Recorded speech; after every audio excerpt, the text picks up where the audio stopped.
Today, we're doing yet another deep dive into a secretive organization, brotherhood, fraternity, call them whatever, the Freemasons. We're going to look into how they came out from their shadows and became like a global intrigue. And we also going to try to figure out if they're really like keepers of ancient secrets and rituals, or maybe probably just misunderstood guys. Yes, guys, because women officially are not allowed there. Although there are some exceptions, so keep watching. It's going to be very interesting. Hello, my Lighthousers. Welcome back to the channel. I'm really happy that you have returned. So yes, today's topic is again deep dive. So grab your snacks and drinks because deep dive usually means you're going to stick around with my video for quite a long time. At this moment, I don't know how long, but let's just start.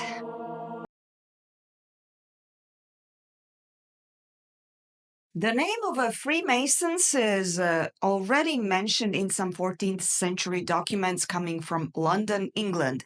And a Freemason, like typically originally, is a person who works with a stone, builds some buildings, and he was one of the, like, let's say, privileged persons who could travel around the country within the framework of their work, which during the feudal time was actually a luxury because people would usually be attached to their land and their houses.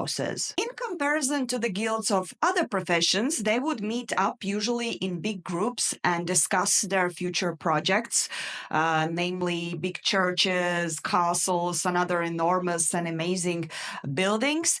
So they basically moved from one creation of these amazing buildings to another one. And this is how they gained a lot of respect and admiration from the people around. To create a safe environment where they could discuss their future projects and also teach their trainees, they would always choose to meet in like secluded, secret places. Now, usually they would choose to meet up in a building that was located on the site where they were creating something, like building a building. So usually in these houses, they would sleep, eat, hold their meetings, teach their trainees, like do everything. Their life would be in that house on the site. And this is where the term lodge was first introduced. So basically, originally, it's an accommodation on the site where they would live and do all of the masonry stuff.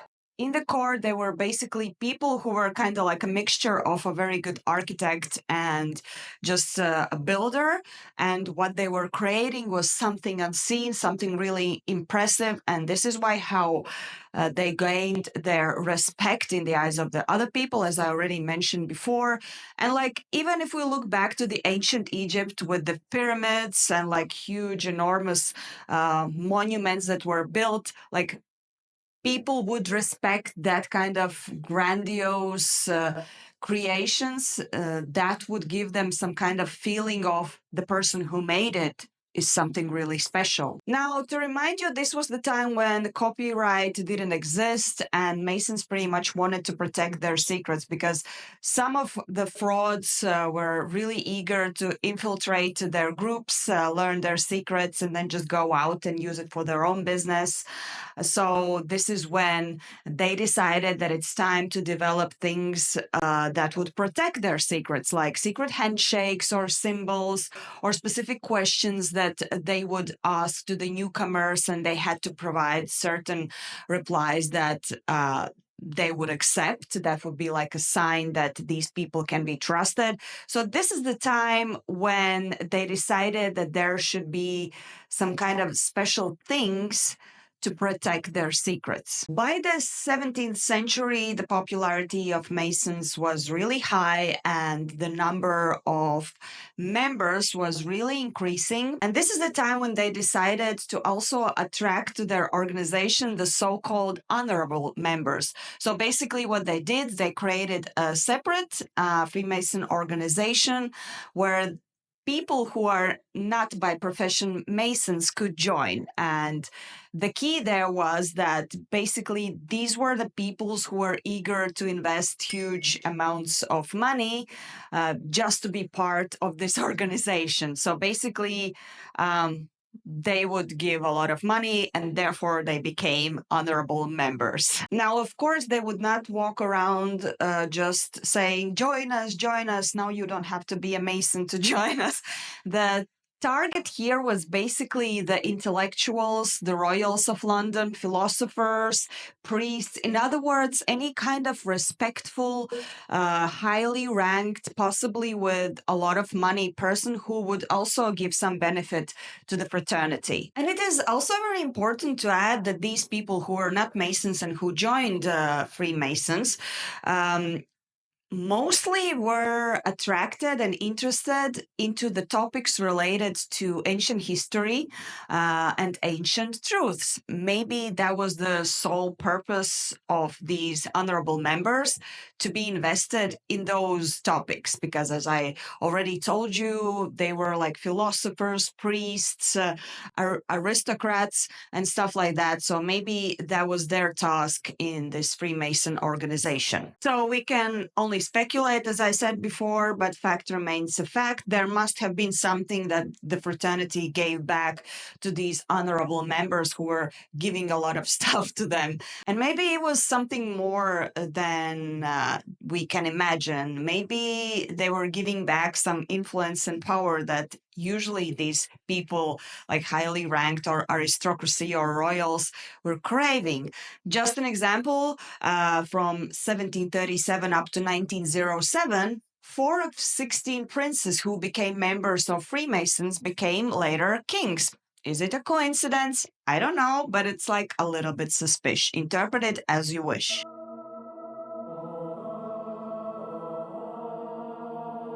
The first Masonic book of statutes was written by a Scottish priest, Dr. James Anderson. It was published in England in the year 1723. In America, the first Freemason statutes book was published in the year 1734, and it was published and spread by Grand Master of Freemasons, Benjamin Franklin. Yeah, the same from Dollar Dollar Bill, y'all. But what he did, he basically republished the version that had already been created in England. Historically, Masons had to accept the ideology and religion of the country where they were building. However, the statutes stated now that it is time to become more goal-oriented and efficient and make them accept one religion that would lead to mutual agreement.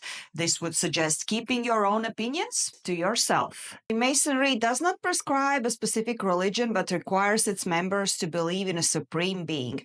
Freemasonry does not dictate specific religious practices or beliefs beyond the requirement of believing in that supreme being. The organization does not interfere with the personal religious beliefs of its members and prohibits the discussion of religion or politics within the lodge. The part of discussion in regards to religion and politics, probably we can argue with, but I will leave it like that. The aristocrats were obsessed with the esoteric questions and life meaning and created the image that they knew something and people believed that they knew. So this atmosphere of Freemasons being very close to some hidden secrets was created. So for example, the Freemasons themselves, I guess, started to believe that they are part of something out of this world, something bigger. They would, for example, say that Adam was initially the first Freemason because that leaf that he hides his genitals actually is an apron, which is a very essential part of Freemason symbolism and costume. We will get to that a little bit further. In other news, they would say that Freemasons existed already in ancient Egypt, and they built pyramids and all of these grandiose monuments and monoliths. Yes, this could be possible, but I guess they were just trying to relate themselves to something that is more greater. But maybe that was actually true. We don't know. We can just speculate. And Freemasons would also suggest that the knowledge about life meaning and all of these esoteric and mystical things were carried down to them through their relation to Knights Templar and also Rosicrucians. If you watched my video on Rosicrucians, you already know that there was a point where Rosicrucians actually avoided any connections with Freemasons. They had their own reasons. If you're interested to learn about that, do watch my video. But anyways, Freemasons still say that they're part of Rosicrucians, but Rosicrucians allegedly just deny it. Like, we don't want to do anything with you guys. These links with ancient knowledge might be imagined, but we cannot deny the real facts, though. During the 17th up to 18th centuries, amazing things happened thanks to the people who were, in fact, Freemasons. Scientific discoveries by Isaac Newton, chemist Antoine Lavoisier, and astronomist William Herschel, also philosophy of John Locke and Immanuel Kant, and of course, the music by Mozart. All of these names I mentioned as an example, they're in fact Freemasons. Free-minded and progressive Freemasons played also an important role in the development of many areas in the world, starting from science and ending with music and literature. There is no denying in that, so there must be something.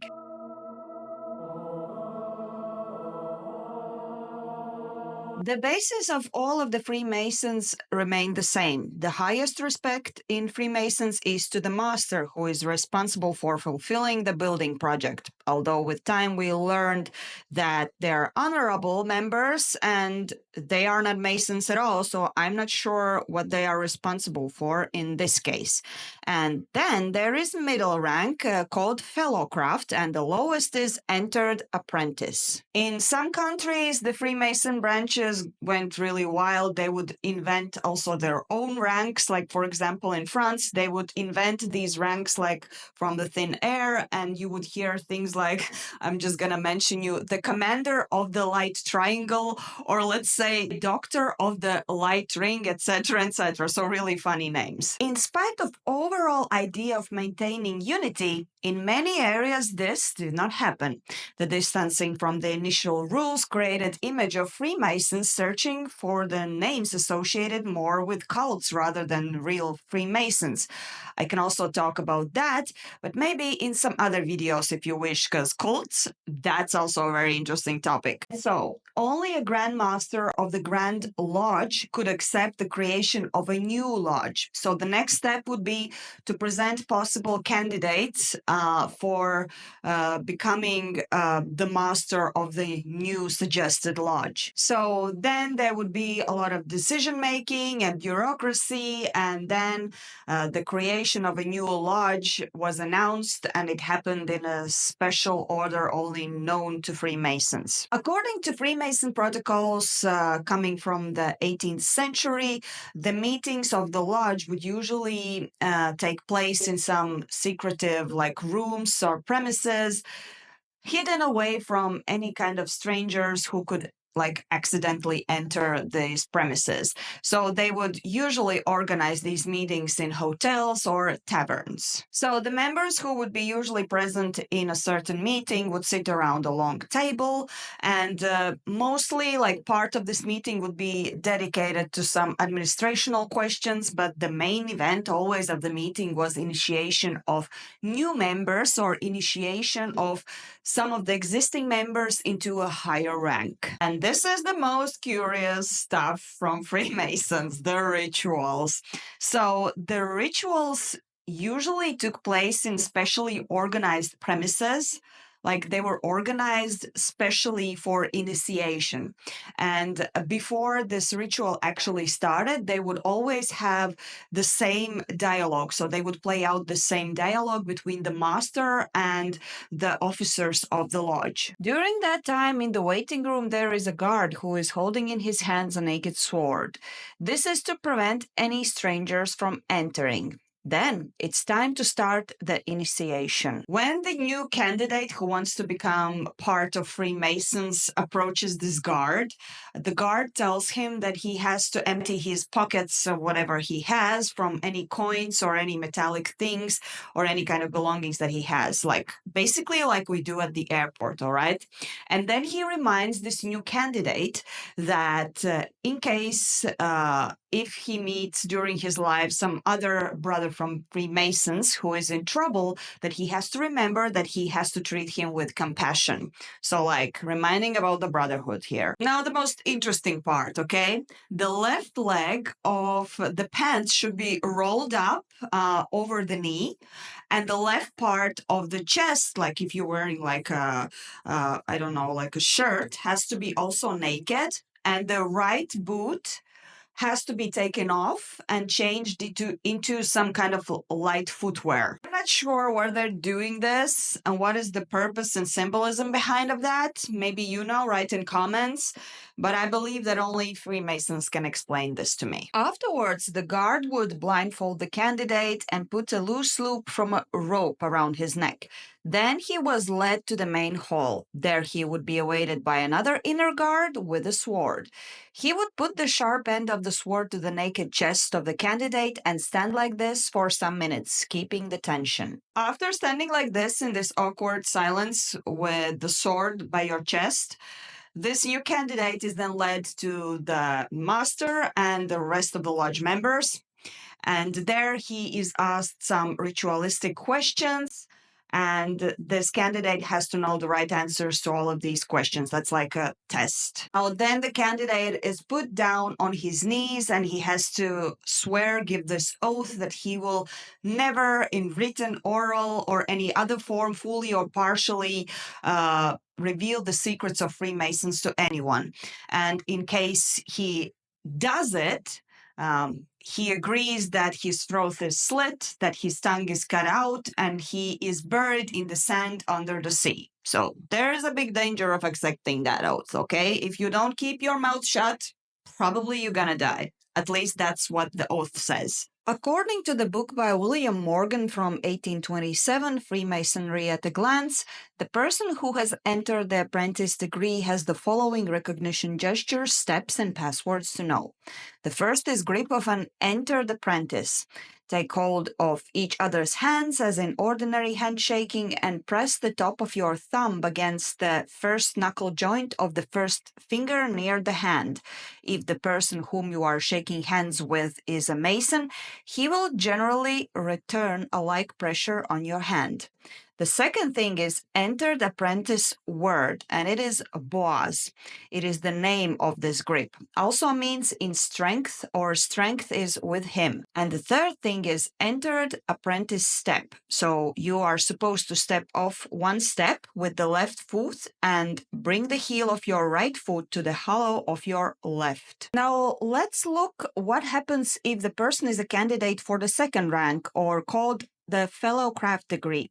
First of all, before entering the hall, he has to be dressed the opposite way of the apprentice.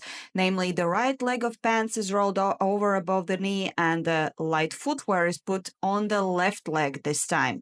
Again, he is blindfolded and the rope is put twice. Now, this time, not around the neck, but the right arm. And an apron is also put on. After passing the guards and giving the oaths, I am now very much fast forwarding, he has to now to use the fellow craft recognition activities. The first is real grip of a fellow craft. So here's the rule. Take each other by the right hand as in ordinary handshaking and press top of your thumb against the second knuckle. Should the man whose hand you shake be a fellow craft, he will return a similar pressure on your hand. So the second thing is called word of a fellow craft, and it's Yachin. That's the name of this grip, but there's also a deeper meaning, and we will get to that further. And the third is a fellow craft or second step. So the rule is that you have to step off one step with the right foot and bring the heel of the left foot to the hollow of the right. And finally, some things about entering the master's degree. And so before entering the hall to perform the initiation, this is how the person has to look. So both legs of the pants are tucked up above the knees, both sleeves of the shirt are tucked above the elbows, both breasts of the shirt are turned, making both breasts bare. The person is again blindfolded and a cable toe is put 3 times around his body.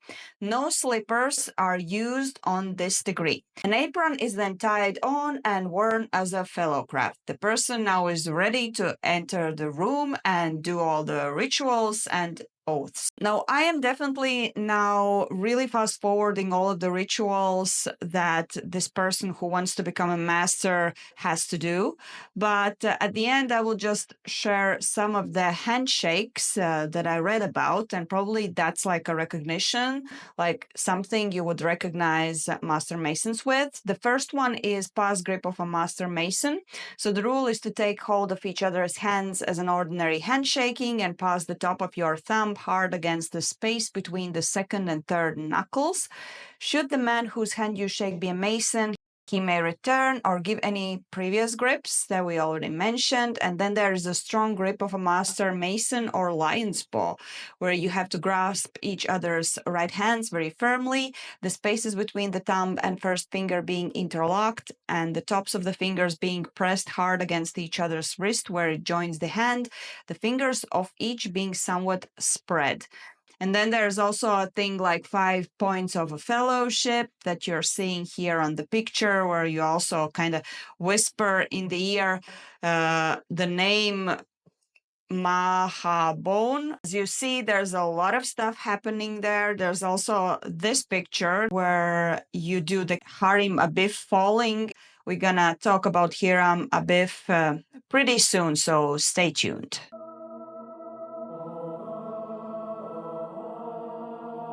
According to the Freemason legend, when King Solomon got the throne of David, he decided to dedicate his life to building a temple to God.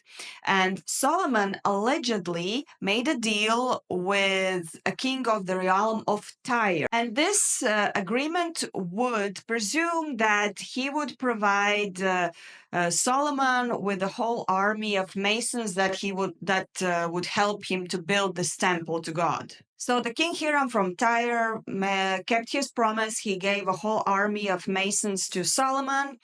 And the leading person of all of this project was allegedly Master Freemason called Hiram Abif. So just to be clear, King Hiram is not the same person as Hiram Abif. Hiram Abif was a real master, a legend. He could deal with more than 183,000 workers, and he would know some kind of system of signs and passwords that would help him in evaluating the work of others. Now, there were some lower class workers in this team, the builders team, and they were jealous of Hiram Abif, and they really wanted to know all the passwords and symbols in order to get into Freemason fraternity and learn the knowledge from the Freemasons and then use it for their own benefit.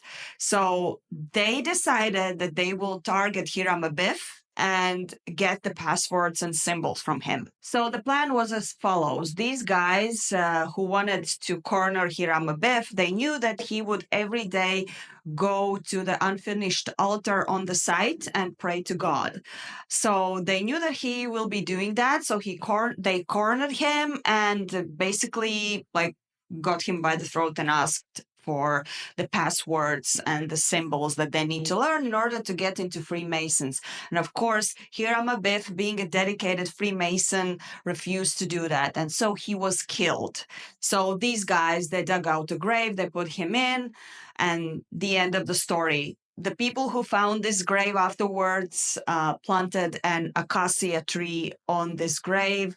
And this will also serve as a symbol to Freemasons throughout the history, this acacia tree, I guess the dedication and the story of Hiram Abif. So that's the basis of the Freemason, the main legend that they would tell. In Masonic doctrines, Hiram Abiff is always positioned as a martyr, and his fate serves as a reminder of how important is the oath that they have given to the fraternity. And also, of course, we have to mention that this links Freemasons to the Bible, which is very important link. As I said, they were trying to prove that Freemasons are a little bit higher than the rest of us. Besides the story of Hiram Abiff, there are also some more recent legends that they are using as an example. For example, one of these stories is about John McKinstry, which was a colonel, and he was serving during the American Revolutionary War. And the story goes as follows. He was captured by Mohawk Indians who were allies of the British and was initially said to be executed by burning. However, he used a Masonic signal for help, which was recognized by one of his Mohawk captors. This action halted the execution, and McKinstry was handed over to British Masons, who eventually took him to an American outpost. This incident highlights the influence of Masonic allegiances during the wartime. So what this legend shows is that even the enemies, if they are Masons, they have each other's back. This is how strong the oath is to each other, okay? This is something that we have to understand with Freemasons. They will be like for each other forever until the death. And I think these legends, this is what makes the Freemason history so confusing, because it seems like they have managed to attach themselves to any important historical or ancient thing. And this is why we are so confused about their influence and their actual power and the things that they could do with us. Like, for example, even in the year 1738, in France, the Grand Master of Freemasons came out with the legendary speech where he said that actually Freemasons are also related to Knights Templar, and that Crusaders were also Masons. So, yeah, as I said, they pretty much are covering everything in their legends. And this, my friends, now is up to you. Do you believe that Freemasons are that influential, or they're just trying and making us believe that they are so influential? But the fact that they are having each other's back, I think that's for real. And that's the thing that makes me the most scared about them. Because, like, ride or die.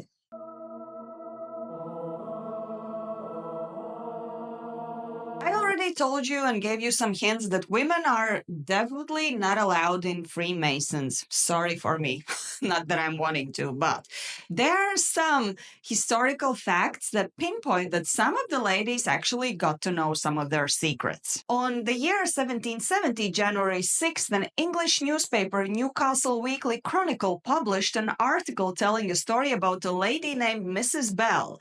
She was an owner of a tavern called Crown, where every month the local Masons held their gatherings. It is alleged in that article that Mrs. Bell managed to make little secret peek holes in the neighboring room of the room where Freemasons were having their meeting.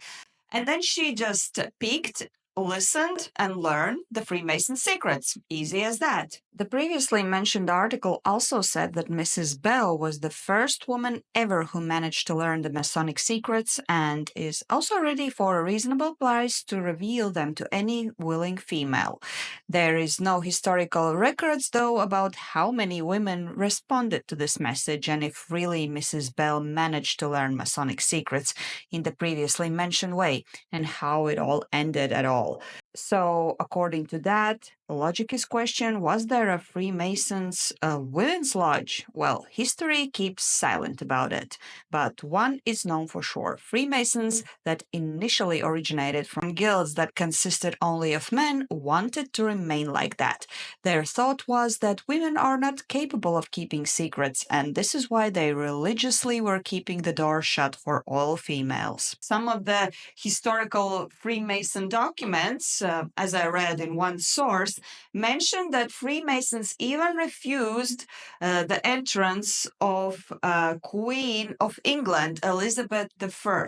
It is also alleged that Maria Theresa of Austria, ruler of Habsburg dominions in the year 1764, announced a ban on Freemasons after her numerous attempts to learn Freemason secrets from at least 3 masters. However, despite this general idea that no women had entered Freemason meeting or learned the secrets, there are some documents allegedly that signify that some women had taken the oath and become women Freemasons. I'm doing this because not really. They were basically forced to choose to take the oath or to be killed because they accidentally somehow were in the wrong place and just learned some stuff that they shouldn't have learned. One quite trustworthy female Freemason story is about Elizabeth St. Ledger, who was a daughter of an Irish lord. So here's the story. So the action takes place in the year 1710, and Elizabeth at that time was 17 years old, and she accidentally fell asleep in her father's library, and when she woke up, she kind of was forced to listen to what was happening to the neighboring room, and in the neighboring room, her father and the rest of the Freemasons were having this meeting, so she accidentally learned about some of the Freemason secrets. Now let's move a little bit to the France, because it will take a little turn in regards to women and Freemasons. In the 1770s, in France, it was actually very trendy to be a Freemason, and women also wanted to join the party. And this is when something called lodges of adoption was invented. So they were called like that because the lodges were supported or adopted by a man's lodge. And so in the year 1775 in France, there was an adoption party where Duchess of Bourbon-Condé became the first Grand Mistress of the Masonry of Adoption. French Revolution stopped this tradition of the lodges of adoption, but from the year 1805, it was started again when Josephine, the wife of the Napoleon I, became Grand Mistress of the Lodge of Adoption. In the United States, similar movements to lodges of adoption started to appear in 1850s with the creation of an organization called the Order of the Eastern Star. They were basically created for Freemasons and their female relatives, so females were allowed. There are more branches than this, and they are still operating. So there, if you Google, you can see that there are women Freemasons, but they are not actually the core Freemasons, because the core is always only with men. So the real Freemason is a man.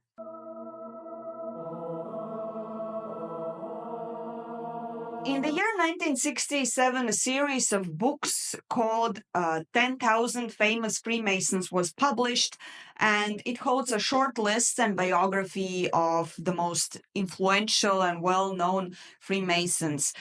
For example, in music, besides already mentioned Mozart, there's also Ferenc Liszt, also Franz Joseph Haydn. In literature, you can see names like Johann Wolfgang von Goethe, Sir Walter Scott, Rudyard Kipling, Oscar Wilde, and Mark Twain. Besides, many American presidents and British kings and politicians also belong to Freemasons. For example, Prime Minister of England Winston Churchill. There's also a rumor that even the initiator of revolution in Russia, Vladimir Lenin, was a Freemason. Not sure about that, though. And also American explorer Robert Peary, and of course Admiral Richard Byrd. And from entrepreneurs, names like Henry Ford and John Jacob Astor can be mentioned. And what is very interesting, Joseph Smith, the man who founded Mormons, was also a Freemason. It is alleged that some of the rituals of the Mormons still hold some influence from Freemason rituals.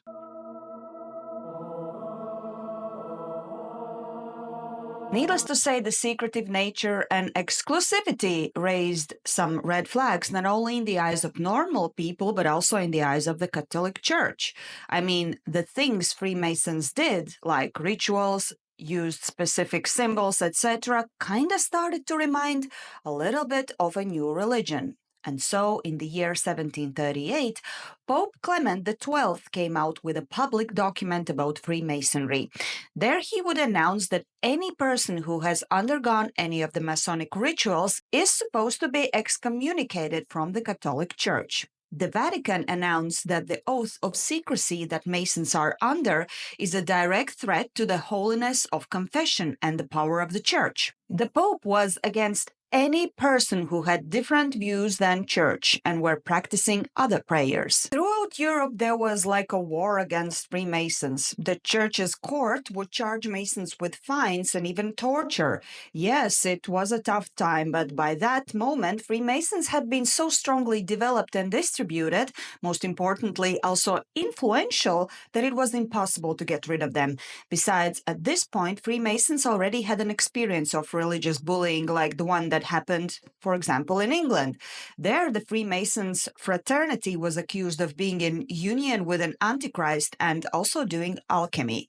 After opening of the official Grand Lodge in England in the year 1717, regularly some chatter and rumor would appear about Freemasons that would put them in more like a suspicious and negative light. Well, I guess now it's similar to those who believe in conspiracy theories and anomaly.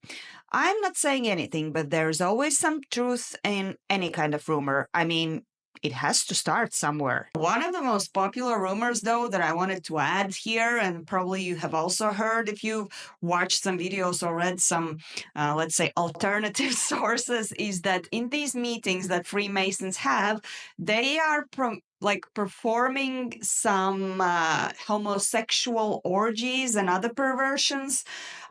Yeah. I just remember Eyes Wide Shut movie. I don't know why. Have you seen it? So all of these rumors and negativity would create some waves of hatred towards Freemasons everywhere. For example, in the year 1735, they were forbidden in Holland due to the fear of them being influential in politics. Then also a ban in Sweden in 1738, Switzerland in 1745, etc., etc. Fast forward about the Vatican and Freemasons, the hatred from the Catholic Church ended in the year 1965 when the Vatican peacefully announced that the members of Freemasons, who are members of the lodges in the USA and Great Britain, will not be banned from the church. That was not the case in every country of the world where Freemasons operate. For example, most Arab countries nowadays have a ban on them, and also Italy has a complicated relationship. Technically, it is not banned there, but there are some problems, like they are supposed to share the fact that they are part of Freemasons. And that is because there have been cases where mafia bosses had entered Freemasons, and this is a direct threat to the government. So, things are softer now than before, but still not smooth, and people somehow have accepted their existence as part of the world order. They don't know much, but they know they exist, and we cannot do anything about it.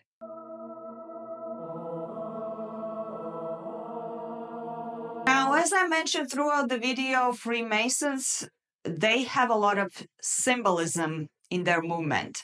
And I'm gonna just take a brief moment to look into some of the Freemason symbols. We're gonna discuss a little bit of their meanings in brief and some of the controversies. So I have picked some of them are really popular. You already know, some of them maybe less. So it's gonna be interesting. So let's start. Perhaps the most recognizable Masonic emblem is this. The square and compasses are tools of the stonemason's trade. In Freemasonry, the square symbolizes morality, reminding Masons to square their actions, while the compasses represent the boundaries of personal conduct, teaching moderation and self-control.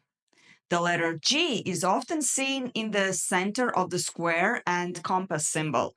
It stands for geometry, the basis of stonemasonry, and symbolically for modern Freemasonry. Others say that G also stands for God as the great architect of the universe, but there are also claims that this letter G is a reference to some kind of secret knowledge, occult teachings related to like hidden meanings, probably alchemy, ancient geometry, and even Kabbalah. I mean, this could make sense because there are also some symbolism from Pythagoras in Freemason movement. So could be also that. The all-seeing eye, also known as the eye of providence, this symbol depicts an eye within a triangle, often surrounded by rays of light. It represents the omniscience of a higher power, watching over humanity and judging one's action. Now, this is more interesting, mostly due to Hollywood movies and literature like Dan Brown's, and of course, the rumor about the dollar bill that has this sign on it. Well, Freemasons, what a surprise, deny all links to the dollar, saying that the only known Mason on the design committee was Benjamin Franklin, and his ideas, in fact, didn't make into the final design.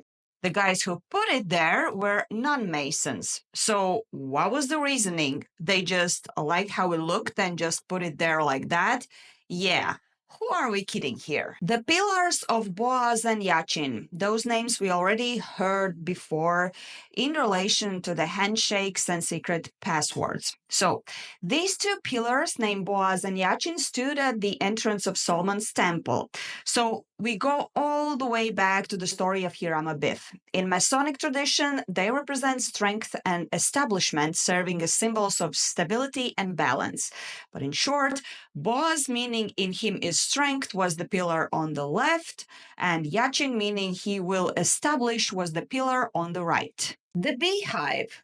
The beehive symbolizes industry and cooperation, reflecting the importance of working together for a common good. It serves as a reminder of the virtues of hard work and benefits of a well-ordered society. This is one of the controversial ones, as some believe there is another story behind it. Some conspiracy theorists assert that the Freemasons' use of beehive symbolizes a secret plan for a global unity or control, with the idea that Freemasons are working together like bees in a hive to bring about a new world order.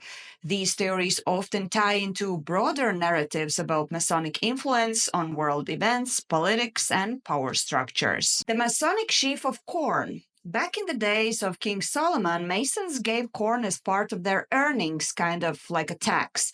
These days, it's used during dedication ceremonies mainly, and sometimes to represent charitable giving to the less fortunate. The sheaf of corn is often seen in Masonic ceremonies related to death, particularly in the context of the third degree or Master Mason initiation, where the symbol can be part of memorial or tribute to the deceased brothers. Some even link it to the idea of secret rites of passage or to themes of resurrection, potentially fueling speculation about hidden Masonic rituals related to life after death. The Ark of Covenant. In Freemasonry, the Ark of Covenant appears as a significant symbol, though its interpretation is often more abstract and mystical than in religious texts. Its meaning in Masonic traditions is deeply tied to themes of divine wisdom, secrecy, and the journey towards spiritual enlightenment. Another layer of controversy surrounds the idea of the lost Ark of the Covenant. Legend suggests that the Ark disappeared after the destruction of the first temple of Solomon, and its current location is unknown. This has inspired many theories, including the idea that Ark was hidden away by the ancient Israelites or secret societies, including the Freemasons, to protect it from misuse. Some believe the Ark might be still hidden somewhere, its power waiting to be unlocked. Now, maybe lesser known symbols like this blazing star. The blazing star is often depicted as a radiant star and represents divine guidance, inspiration, and the light of Freemasonry. What makes this mysterious is that in ancient mystery schools, the star symbolized Sirius, the dog star. They literally worshipped it because it showed when the river Nile would flood and the agricultural season could start. Probably this would be another link of Freemasonry to ancient Egyptian traditions, but yeah, it's just a speculation. point within a circle. In recent history in Freemasonry, this symbolizes that the point in the center of the circle is representing the individual man or a Mason. The circle represents the line between passions, vices, prejudices, and those around Freemasons. The two perpendicular parallel lines represent the patron saints of Freemasonry, St. John the Baptist and St. John the Evangelist. But there is a more interesting historical interpretation too. In ancient symbolism, the point within the circle has roots in sun worship and is found in early Egyptian monuments where it was depicted as the Alpha and Omega symbol, representing God as the beginning and the end, surrounded by two upright perpendicular serpents. This symbol has been interpreted as representing the sun in the center of the universe, with the circle symbolizing the universe itself.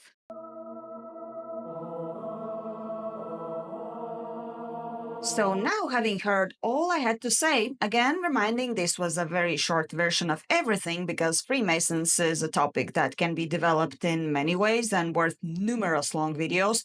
I bet you had a question, where did she learn these details if they are so secretive? Well, many Freemason lodges have their websites open to public, but you cannot find things like handshakes there. Let's return back to the man I already mentioned in this video, William Morgan, to whose book I was referring. There is a whole legend about how he learned about these secrets and how it triggered anti-Masonic movements. I will tell you the story next time. Deal? Just make sure you have subscribed. There are numerous sign branches of Freemasons, as I already mentioned. The Freemason topic can be developed further and further, but this video has been so long, and I don't want to push out too much information in one chunk, so maybe let's divide it. I really want to talk about these branches though, because there is this very interesting story about this imposter and fraud called Caligostro, and also the fact that Freemasons basically served as the basis of another really loud name called Illuminati. So if you want me to dive into those ones, do make sure you comment down below saying that you want that, and I will look into it because I'm eager to do deep dives on those too. Put those thumbs up to like my video. Make sure you have subscribed so you don't miss my future videos, because as you can see, New Year has started also with some new topics, like with the drones. I'm hoping to have some updates with that one too pretty soon. That being said, I hope you enjoyed today's video. Do share it also with anyone who would be happy to see this video and who's interested in these topics. Thank you so much for your feedback. I see your comments. I tried to respond to almost all of them as much as I can. And I'm so happy to see that subscriber number is going up. Thank you so much. I love each and every of you. Do check out my Patreon. Helps a lot to the development of my channel. If you don't want to support me with money, it's totally fine. Even a comment will do. Have a lovely day. Stay curious. Stay careful, my Lighthousers. See you next time.